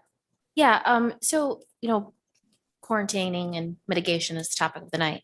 So now that we're back and we have had a couple of weeks, can you speak a little bit to what measures we're doing in the buildings to kind of limit some of that contact? I know we heard last meeting about lunch and what that process looked like. Mm-hmm. Obviously, if we're having to, I don't know what's actually happening with bus routes, but are more kids moving bus routes? What's that look like that would increase our numbers of exposure? And how are we keeping kids as separated as possible? What does that look like on a day-to-day that we've seen in the last couple of weeks? Where do we see some places we need to improve? I know anyone can speak along if you wanted to come up, but I do want to share that our administrators and staff are monitoring and meeting at the end of each day. For secondary, it's been the last 5 days. So in looking for hotspot areas that just are not conducive to the safety of our kids to the level that we have that expectation. So that is one variable. The seating charts are becoming more of a staple. The reality of how we need to have these seating charts put into place and the why is becoming very clear in terms of contract tracing. I think over the last couple weeks, what contact tracing meant in a hybrid model is a whole new world in a full person. So I appreciate you bringing that up, Andrea. Those are just some thoughts that I have of some direct focus that we're working on. Corey? A couple variables that we've really seen at the elementary level is, and this is not to make light or to take a laissez-faire approach, but the students we are interviewing in terms of who they believe is a close contact are 6, 7, 8 years old in unstructured time. So we're navigating that process of a student coming in and say, I played with everybody, within 6 feet for 35 minutes versus what probably took place was a different environment. So honing in on that, having a realization of following the process with fidelity, but an understanding of what age we're working at, and really focusing on the knowns. And the knowns right now are anything with a seating chart, what's happening in the classroom, what's happening in the lunchroom.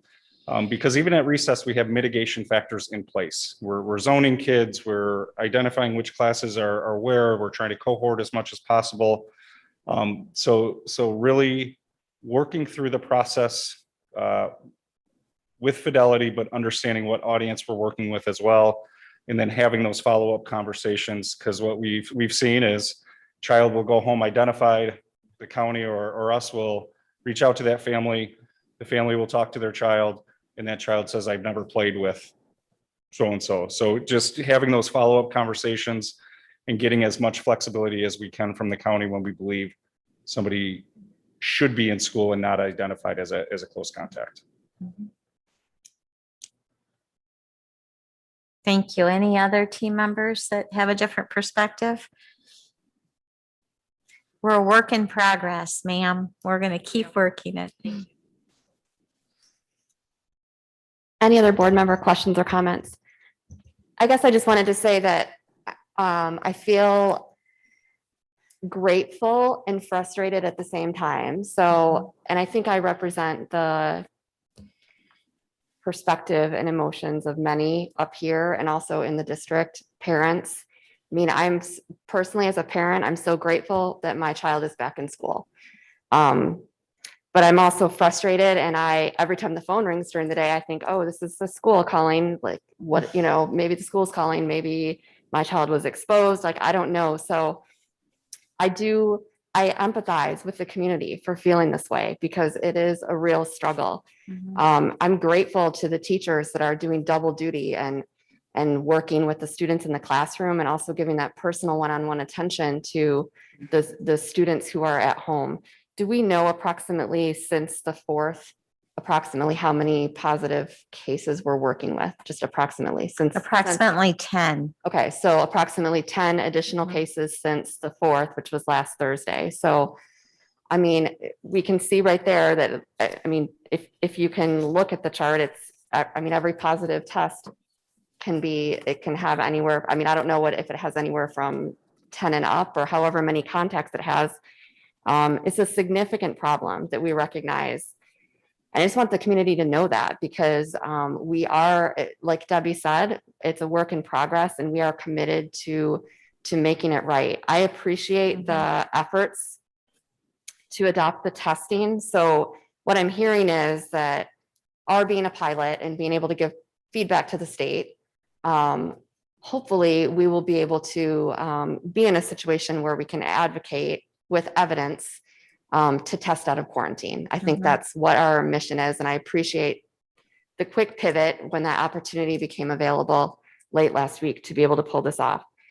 And just to reiterate to the community, the information on that testing will be put out in all message forms. Correct. So that they know where to go, what to do, and how to be part of the solution. I want to say that we all need to be part of the solution. I appreciate the patience of the community, and I appreciate the emails that we're getting about what's working and what's not working. We've invited those emails, and I hope that they continue.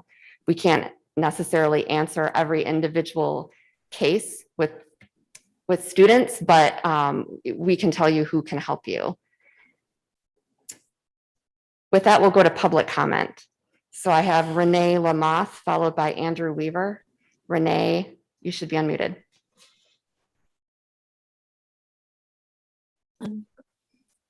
Hello. Yep, we hear you. Hi, my name is Renee Lamoth. I have 3 children in the Rochester Community Schools. I have 3 at Long Meadow Elementary, and I'm just calling to give a little bit of insight. I work at a hospital. I'm a registered nurse. I've worked this entire time through COVID. I have taken care of COVID patients. I have coworkers that have tested positive from COVID, and not once have we ever had to quarantine based on a coworker that has gone out on a positive test. This is a large corporation. I work for Beaumont Hospital. Total in the system right now is 115 positive patients. in 9 healthcare systems.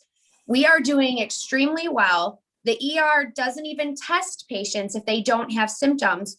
The teachers are taking care of, especially elementary, the most healthy individuals out of this entire pandemic.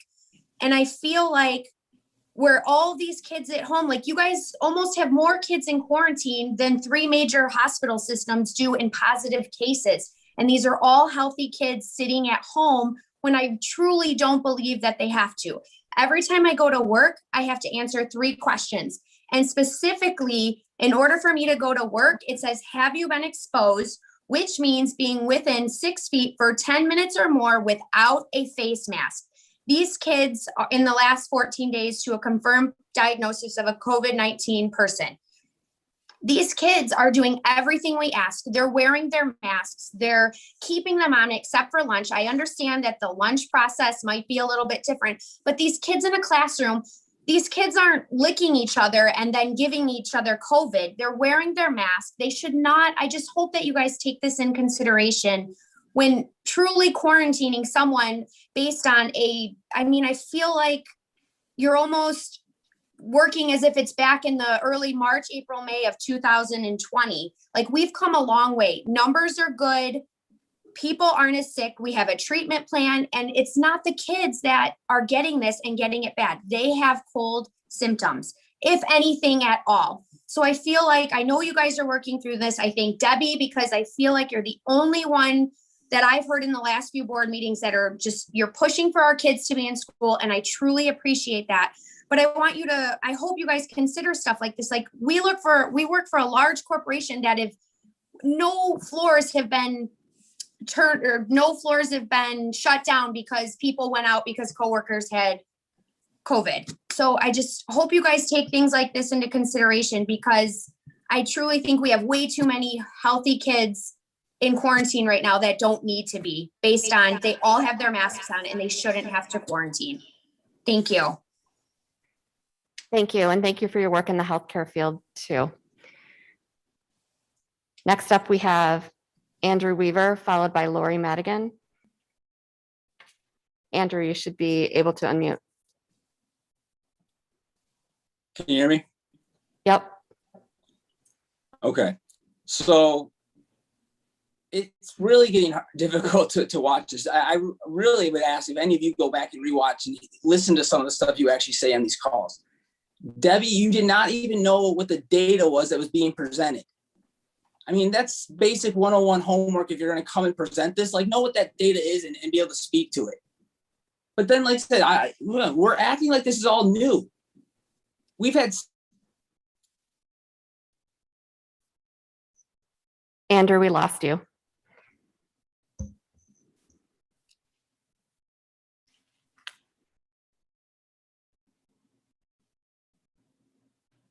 Andrew, are you there? Yeah, I'm here. Okay, we lost you for a minute.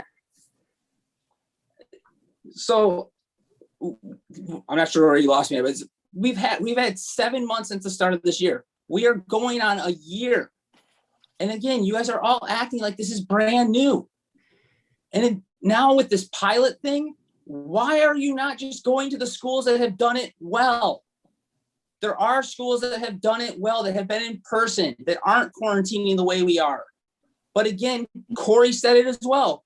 Shaner is working on this. So he's doing the things behind the scenes. And this is what got us into this in the first place. It's about wanting to be known for something, wanting to be on the leading edge of pilot program. Just get back to the basics. There are schools that have done this well. There are businesses that have done this well. You've ignored all that. Talking to parents today about how the quarantine is going. Is the plexiglass up blocking students from each other? That was something that parents offered in September as a suggestion that many businesses have done. We see it at the grocery store. Why is that not commonplace? You guys have failed to set objectives and work to a goal. So I'm sorry, Debbie, I don't believe you guys are working to ever work to get the kids back. You can say that all you want. And as Shaner told us early on, actions speak louder than words. So you guys say the right words, but your actions don't match it.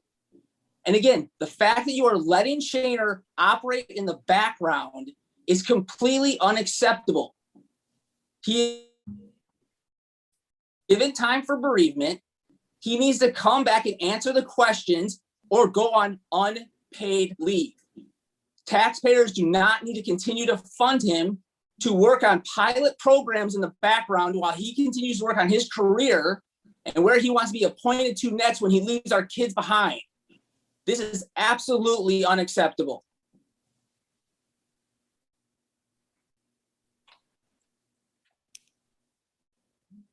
Next, we have Lori Madigan, followed by Brent Raymond.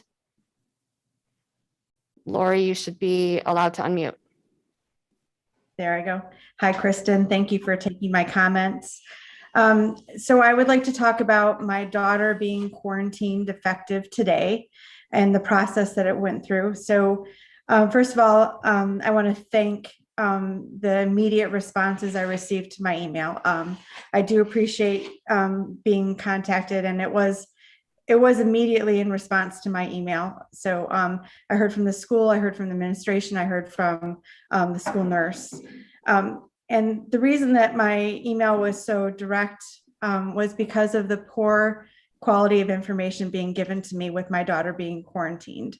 I was given a phone call late last night that she was to be quarantined, but I wasn't given a return date. Then I was given different information today. And then it was conflicting information as to the process and what would happen. And then I was given a study plan or a work plan for her. And this consisted of the plan is that she is to contact her counselors for an hour each day. This is not instruction time. This is not, we did not plan for the quarantine. We knew kids were going to get quarantined, but there's no instruction time. And I just feel that this is a big miss. The response to me was that I should reach out to the teachers. I don't think that's an appropriate response, that I should go get her education for her. I think that we're required to provide the education. So I'm at the frustrated point. I wish I was one of those parents who are grateful that their kids are in school, because mine's not. And she wants to be there. So I appreciate that they did listen to me and took my feedback, but I think it's also important that everyone on this call hears the steps that we're going through, the misinformation, the lack of the process. And, it's overall frustrating to have to ask the questions. That the response on the COVID email was very, very vague as to what her contact was. And, HIPAA law protects identifiers. It does not protect the actual information of when and where and how close that she was exposed. And if you give the parents more information, then we have less questions and we won't challenge it because it will have the information in front of us. So I appreciate you listening and taking my comments. Thank you. Next, we have Brent Raymond, followed by Jamie Moore.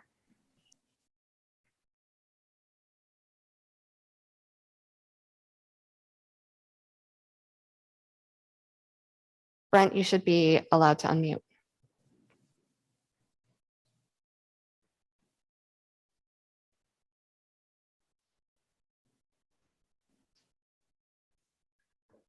Got it. Thanks. Sorry about that. Oh, that's okay. We hear you. Good evening. I'm one of the hundreds of parents who actually removed their children from the district recently. Most who left will not bother coming back, but I'd like to at least voice why the board must change direction before the competitive advantage that our district had is gone. I think some of the board are starting to realize the patience is growing thin, and I urge you to speak out against others who will not change with the new facts that we've known for some time, and continue to push policies of testing and things that businesses in the real world and other schools, frankly, firsthand experience, are not following and have been very successful and are not seeing any repercussions. The past year has shown that the board does not want to have an active dialogue with those who disagree with the single narrative it works under and will not be transparent with us on. The one thing that is clear as day to me is the mandate that all votes must be unanimous. And it seems like someone is pulling the strings. To hear the comments from those who still think that there are unknowns of this virus and the overreactions taking place make it pretty clear that Rochester Community Schools doesn't live in the real world. All of the unknowns are now knowns as of at least half a year ago. And the continuation of policies that only drive more fear and anxiety into the kids is 100% worse than anything this virus has done to them. I can tell you, this is not how schools or businesses who are not funded with tax money are operating. They must produce a quality result or they will go out of business. While I would love to send my children back to Rochester Community Schools and continue to weigh my options at this point, the question many like myself are asking is, with a high probability that a recall may remove 4 board members in the near future, why would a parent feel comfortable sending their children to what looks like a broken school district going forward? It is very clear that the goal for the past year was only to tread water, and the next year will be used to play catch up. My children lost a year of education under RCS Education Theater. And after speaking to teachers and those connected to the district, it is clear that the goal is now to clean up the mess from the previous year. I do not personally feel like the board understands or addresses the very valid concerns of the public. And I urge you to do this very soon before more stay away or leave the district completely. Thank you. Thank you. Next, we have Jamie Moore. And Jamie, you should be allowed to talk. All right, can you hear me? Yes. Okay, I just want to thank you all for your hard work. Also, Debbie, you are wonderful. My first grader has been so happy. She is completely a new child since being back in school. Thank you all so much. As a side note, I never wanted to be one of those parents commenting at board meetings. I know you have a thankless job with no pay and a very long-term limit. I love my kids, so I'm just speaking as a parent. Thank you so much for taking on this role on the board. Our kids need in-person instruction, and I hope we'll keep our kids in school as best we can. Thank you. Thank you. So I see a hand raised from Nathan Veeder. I don't see a form, Nathan. I'm going to unmute you and allow you to talk. But if you hadn't planned to talk about this, please let me know. Oh, hi. I'm actually Nathan's mom. I forgot to change name. My name is Oh, Iris. sorry about that. I forgot about the chat too, so I didn't do the form. But I wanted to talk today because I have 4 kids in this district, 2 in elementary and 2 in high school. And today I got a call that my senior is being quarantined at 2 o'clock, and he was pulled from his class. And they said he was exposed last Thursday. So for him to continue quarantine with no symptoms for already 4 days until now, I mean, isn't it time for us to find a way to get them back if they don't have symptoms, if they test negative? I mean, you guys don't have a plan for those high school students that are staying home and giving homeworks, if I thought watching videos would be able to teach my kids what they need to learn, then why do we need teachers? I believe that they need teachers. My kids need the teachers to help, and I can help reinforce what the teachers teach. Because if you're going to leave them at home with just homeworks, I can tell you it's not working for my kids. And with no plan on what they're going to be doing on the days that they're here, they're just going to do homework. They're just going to watch videos. I don't know. You guys need to come up with something it's okay. I would say it's okay. If you're sick, need to quarantine, that's fine. But it's not fine if you don't have any plan. It's not fine if it's left to the parents to decide how to take care of their kids' learning. I thought we guys are, the school and the parents are partners, but right now I feel like it's a one-sided job. Like, I feel like the school is failing my kids. and having 4 of them being, they're not even sick, and that's the point. I will quarantine them if they're sick, but they're not even sick. And it's been since his exposure. He said they were in direct contact it's already since last Thursday, and it's already what they tell us Monday afternoon before the school even ends. School ends about 2:30, and he was pulled at 2:00. So I don't see the reason in those, and it's something, that I want an answer on, where I would feel like it's helping my kids. I don't have a choice to put them in private school. I don't have the resources to do that.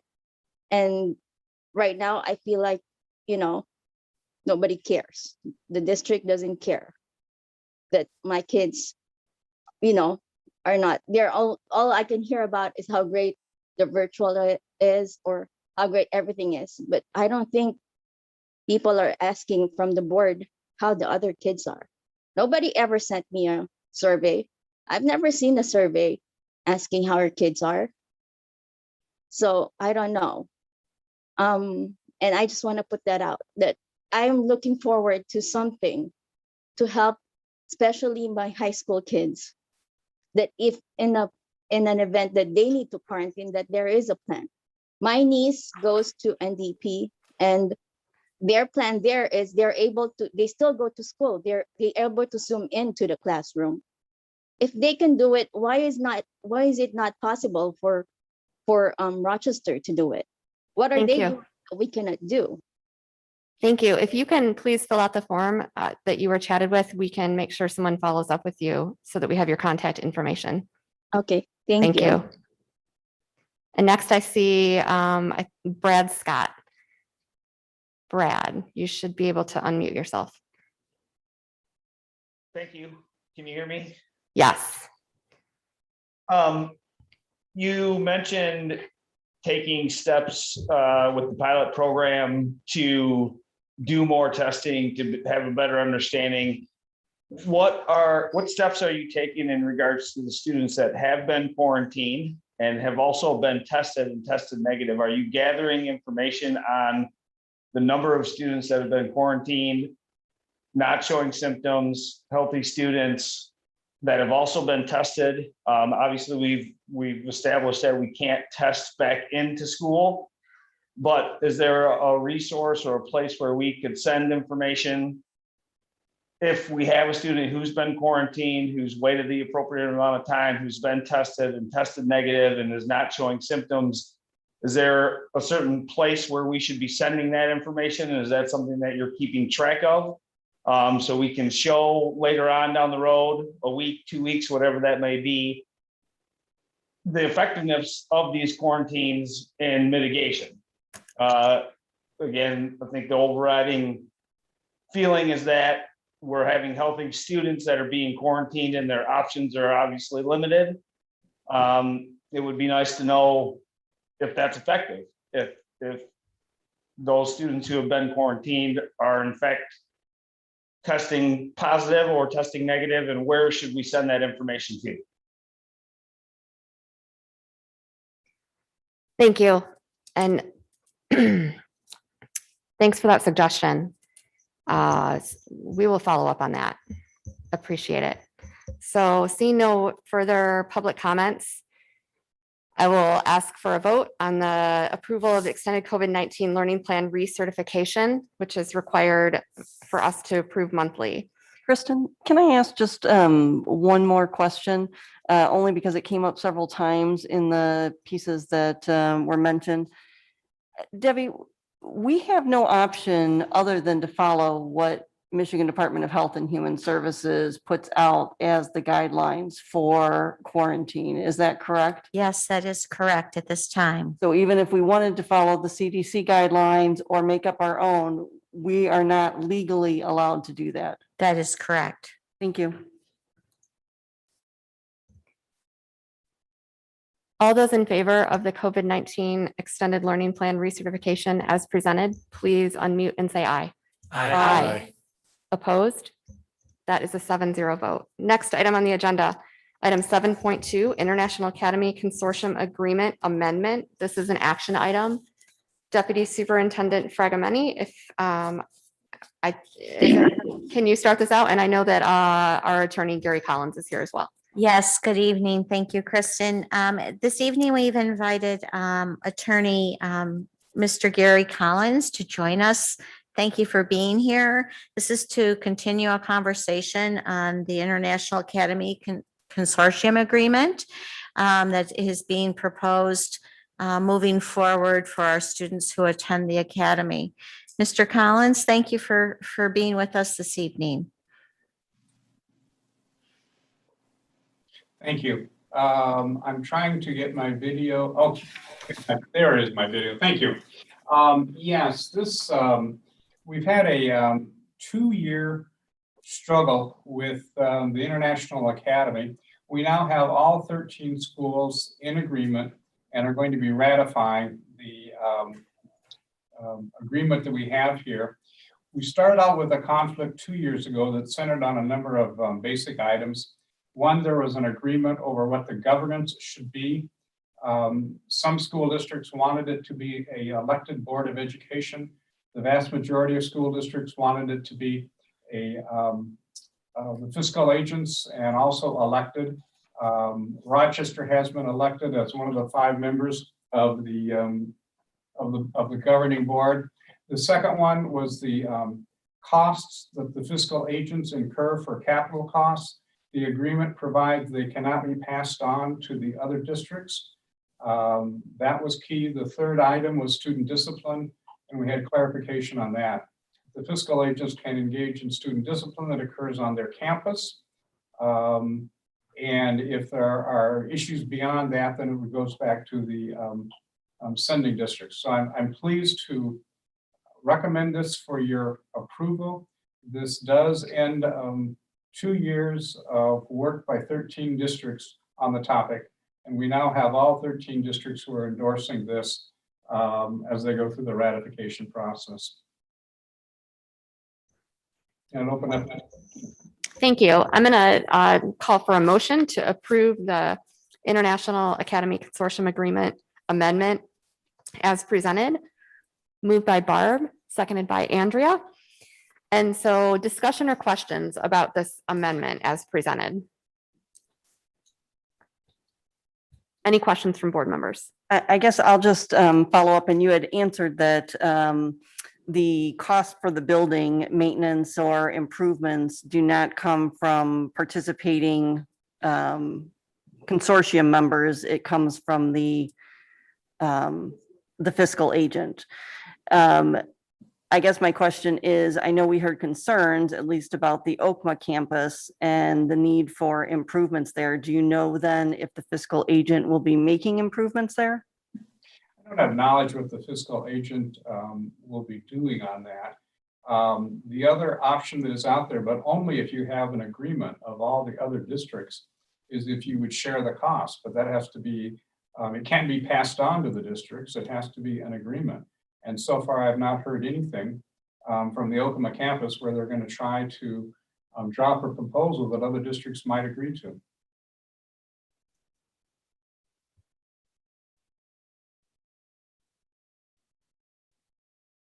Any other questions or comments from the board? Mike, go ahead. Gary, this agreement is basically a status quo of what it was before. Is that what's happening? We had to rewrite the whole consortium agreement because the consortium agreement was antiquated and it wasn't being followed. So it is status quo as to what we had drafted and agreed to as of approximately 9 months ago. But prior to that, it was a totally new consortium agreement. The minor amendments that we are making are going to achieve the involvement of all 13 school districts with the consortium and the acceptance of the consortium agreement. And the idea now is that with the 5 members of this governing body, there'll be some negotiations that go on. Yeah, there can be. The having 13 superintendents try to deal with the issues when some of the districts only had a very few students involved simply wasn't workable. And so it was decided that we would look at a governing body of 5, 3 of the fiscal agents and then 2 elected. The districts that were elected, Rochester and Birmingham, are the districts that have the most students going to the campuses outside of the fiscal agents. So yes, it's trying to resolve issues at the lowest level that they possibly can, and not have them percolate up to boards of education, but resolve them on an ongoing basis. Okay, because I guess going back to Michelle's question, this issue came up because of the condition of the Oakma campus building. There was a issue came up with the campus, but the issue that started the whole review of the consortium agreement was a desire by some districts to try to have the consortium be labeled an independent school district, which legally it couldn't. And then when that failed, trying to have school board members elected to run it, that failed. And so mostly it was a governance issue, and then an issue that you can't pass on costs to the constituent school districts without their approval, because there was some attempt to pass on costs without the approval. And so the governance says that cannot occur. The governance document is not designed to solve every issue that's out there. It's designed to set a process where the issues can be solved. And what it provides is that it can't be forced upon Rochester or any other constituent district. Thank you, Gary. Thanks for the explanation. Any other questions? Any public comment on this issue? I don't see any public comment on this issue, so we'll call for a vote. All those in favor, please unmute and say aye. Aye. Opposed? That is a 7-0 vote. Next item, 7.3, Human Resources Report. This is an action item. Chief Human Resources Officer Beth Davis. Thank you. This evening, we have one new hire, REA, Megan Kaufman, ASD teacher at Musson Elementary School. And we are recommending the appointment of 2 administrators. The first is a systems administrator. We're recommending the appointment of Michael Wood to the position of system administrator. He has worked for many years in IT, most recently as junior IT systems engineer for Macavision Corporation. Prior to that, he worked for Blue Rock Technologies as a service desk manager, systems administrator. Michael holds an Associates of Applied Science and Computer Networking Technology, Cisco option from Baker College. Second, we are recommending the appointment of Stephanie Plummer to an accountant position in the business office. Ms. Plummer comes to RCS from Genesee Intermediate School District, where she was a business office support specialist for the past 4 years. Earlier in her career, she was a cost accountant for Brasscraft Manufacturing. Stephanie holds a Bachelor of Business Administration degree from the University of Michigan Flint with a major in accounting. Thank you. Thank you so much. I'll take a motion to approve the Human Resources Report as presented. Moved by Mike, seconded by Barb. Sorry, I can't think right now. Discussion on this or questions or comments? If not, we will call for a vote. All those in favor, please unmute and say aye. Aye. Opposed? None. And we welcome those individuals to the district and look forward to meeting them. Next is item 7.4, Chartwell's contract. This is an action item, and Matt McDaniel, Executive Director of Business and Operations, go ahead and take this one away. Thank you, Madam President. The district is completing its 11th year with Chartwell's Dining Services for the operation and management of its food service program. The past 12 months have brought forth unprecedented challenges. However, our resolve has remained that it is a moral imperative to feed children. To that end, the Chartwell's team members worked to create innovative solutions to ensure that children were fed. This involved creating prepackaged menu options with fresh fruits and vegetables, managing registration processes, mapping out preparation locations, organizing operations for safe meal distribution, and offering a new in-school meal service for face-to-face learning. Many iterations were required to meet these needs.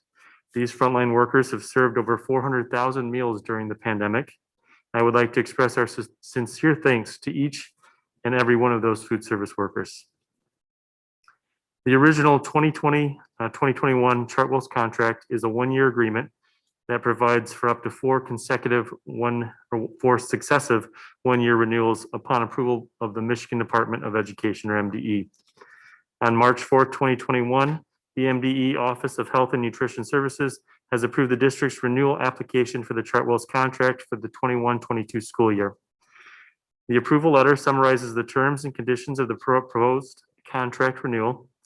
MDE requires approval of the contract by the Board of Education no later than June 30, 2021.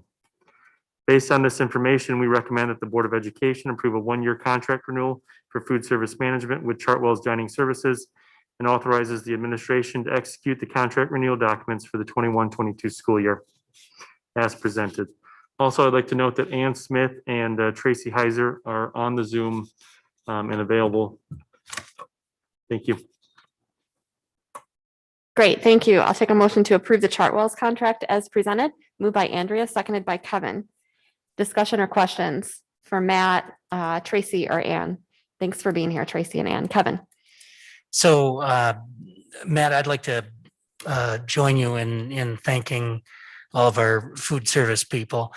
This, somewhat understandably, I guess, kind of gets pushed off to the side too often, and what they have done for our community in the past year is very impressive. And I want to make sure that everybody associated with Chartwell's and all our people understand how grateful we really, really are, and that we fully understand the impact on our community. So thank you. Mike. Just a comment. I wanted to thank Tracy and Ann for their partnership over the years. Chartwell's has been tremendous. So thank you. I would echo those comments. Any other questions or comments about this contract extension? All right. I don't see any questions or comments from the public on this issue.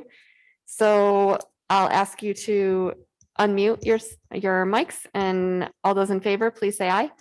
Aye. Aye.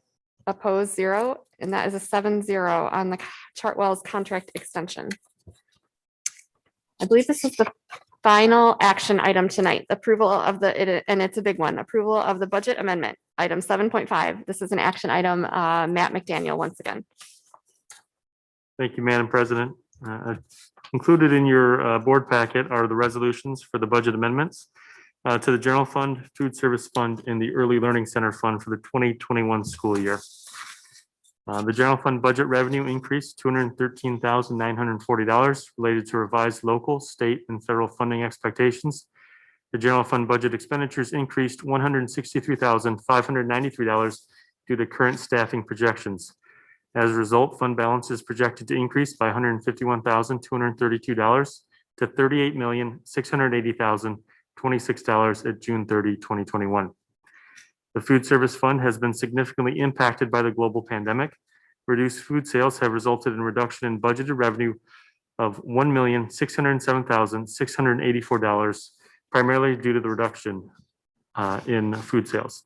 The Food Service Fund budget expenditures decreased by $1,215,359 due to reductions in staffing and food costs. And as a result, fund balance is projected to decrease by $764,338 to $782,101 at June 30, 2021. Additionally, the Early Learning Center Fund has also been significantly impacted by the global pandemic. Reduced daycare tuition has resulted in a reduction in budgeted revenue of $199,817 due to decreased enrollment and mandatory closures. The Early Learning Center budget expenditures decreased by $199,817 due to lower staffing levels. As a result, fund balance is not projected to change. All budget projections were discussed with the Board of Education at subcommittee meetings that occurred on February 18th and 19th. And at the February 22nd, 2021 Board of Education work session, each budget amendment was reviewed in detail. Based on this information, we recommend that the Rochester Board of Education adopt the following resolutions for the General Fund, Food Service Fund, and Early Learning Center Fund. Thank you. Thank you, Matt. I'll take a motion to approve the budget amendment as presented. Moved by Scott, seconded by Barb. Discussion or questions from the board or the public? Mike. Matt, I know we've been through this. I think I've been through it like three times by now or four. Just for the record, the food balance, the food fund balance, typically, right, in a usual year, we actually have a surplus in this fund. And in fact, almost every year in the past few years, our audit has a finding because of this particular fund. And so it's really normal. In the normal course of business, there's a surplus in this fund, a significant surplus in this fund. And because of COVID, because of the year that we've had, now we have this overage. So I guess I'm just saying this to say that it isn't a big concern, because I know that when we get back to, now that we're back to normal, maybe not this year, but next year, we'll go back to the overages. We'll go back to having a surplus in this fund. Hopefully not so much that we will have another finding. That's correct, Mike. The food service fund is considered a nonprofit fund. So there's a calculation. It's 3 months worth of operating expenditures. That's what your allowable fund balance is. And you're correct. Over the last several years, we have exceeded that fund balance significantly. And the budget that we presented to you at the February 22nd work session should, based on prior year calculations, relieve us of that excess fund balance finding.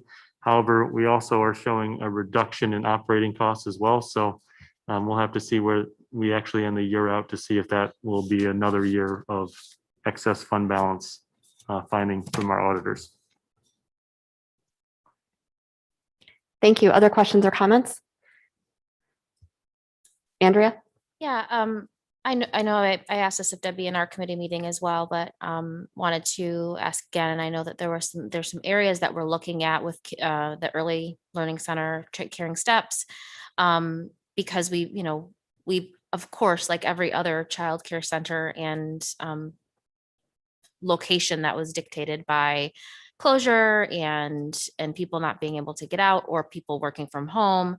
What are we looking at in terms of getting those numbers back up and summer and offering our communities the support that they need with childcare? And also, can you speak a little bit to the staffing needs that we've had there?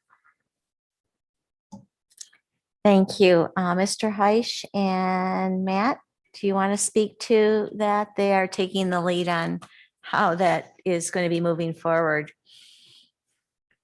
Yeah, obviously, the pandemic has had a great impact on Caring Steps, not just with available staffing, but also with the number of students that we provide service to on a day-to-day basis. We continued to work last year prior to us dealing with the health crisis in looking at creating some more efficiencies out at the facility, particularly with food service and how we were feeding the kids and just the process there and the amount of staff available.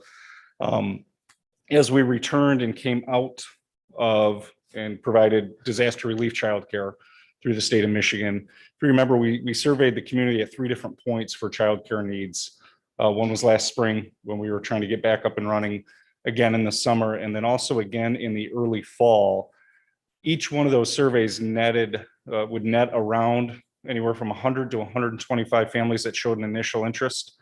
And then actual registration would come in and we'd be less than 20 in all 3 of those instances. So, as the economy opens back up, as people get back to work, depending on what shifts private businesses make, when they'll be allowed to go back to the office, we'll be ready to accept kids. We'll continue to market. We continue to advertise. We continue to do the things necessary in terms of making families aware that we're open and we're available.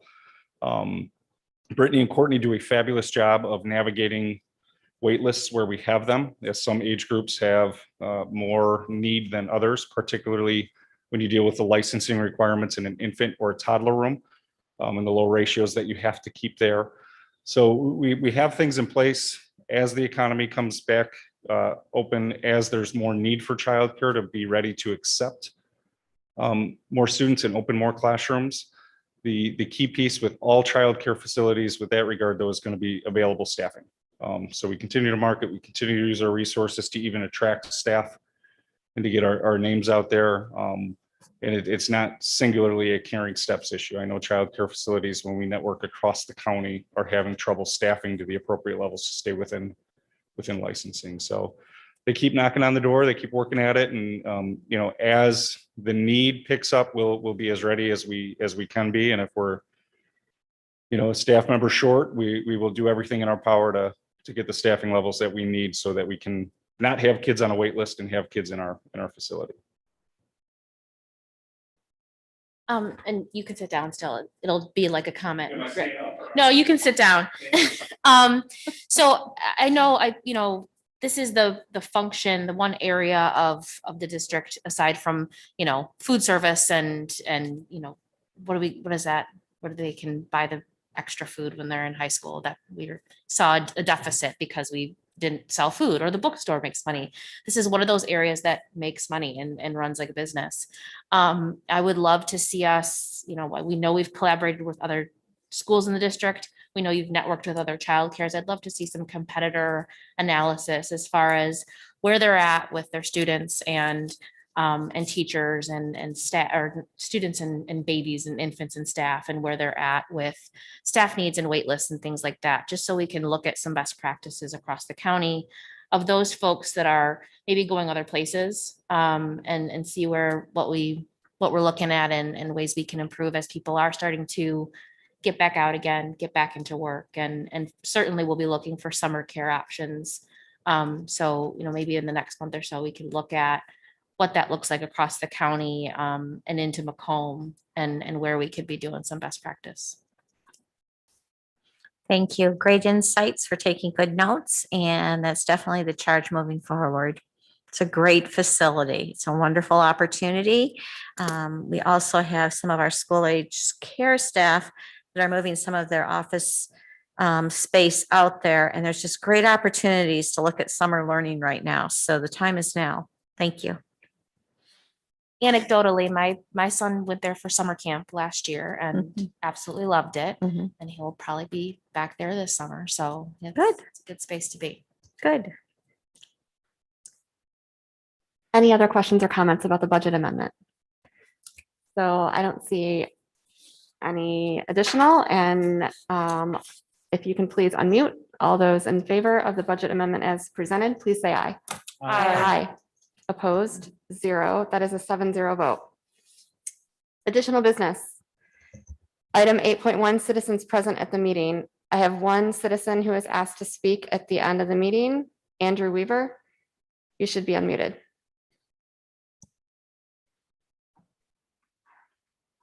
Can you hear me? Yes. When did I make a request to speak at the end of the movie? I actually raised my hand to speak after the lawyer. Seeing how I got a second letter from his office, I figured it'd be a good time to ask him how he feels about one of his attorneys sending out baseless cease and desist letters.